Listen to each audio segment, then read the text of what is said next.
৫-৬ দিন পর আজকের জানো তো শরীরটা একটু সুস্থ বোধ হচ্ছে। এখন ঘড়িতে ওই সকাল ৮টা মতো বাজে। কিছুক্ষণ আগেই ঘুম থেকে উঠেছি। ঘুম থেকে উঠে না ঘরেই বসেছিলাম। তারপর ভাবলাম একটু ছাদে গিয়ে ঘুরে আসি। আর কিছুক্ষণ পর তো বেরোতে পারবো না, সেজন্য এই যে ছাদে এসে একটু দাঁড়ালাম। আর আমাদের বাড়ির সামনে এই যে রাস্তাটা অবশেষে হচ্ছে, জানো তো এই রাস্তাটা হওয়ার জন্য আমার শাশুড়ি মা যে কত কাকে বলেছে আর কোথায় কোথায় মিটিংয়ে নাও গেছে সে কি বলি তোমাদেরকে। অবশেষে কষ্টের ফল এই যে রাস্তাটায় ইট পেতে গেছে। জানি না এখন কবে ঢালাই পড়বে, বললো 2-3 দিনের মধ্যে পড়ে যাবে, বাট আজকের পড়ার কথা, জানি না আসবে কি না।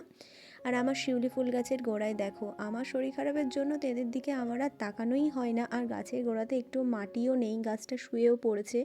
আলু গাছে চারা হয়েছে দেখছি, আর একটা কুমড়ো গাছে চারা হয়েছে।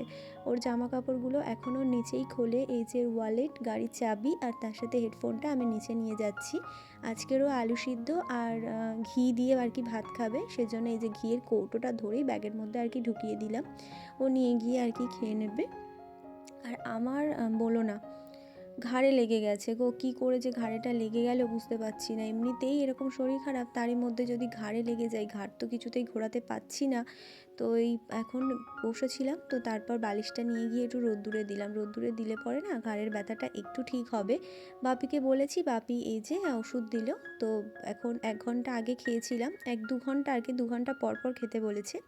2 ঘন্টা পরে খেয়েছি একদম সকালের দিকে। আর তারপর এই যে এখন ওই 8:30-9:15 মতো বাজে, 2 ঘন্টা হয়ে গেছে, আবারও একটু খেয়ে নিলাম, তারপর উঠে যাব ফ্রেশ হতে।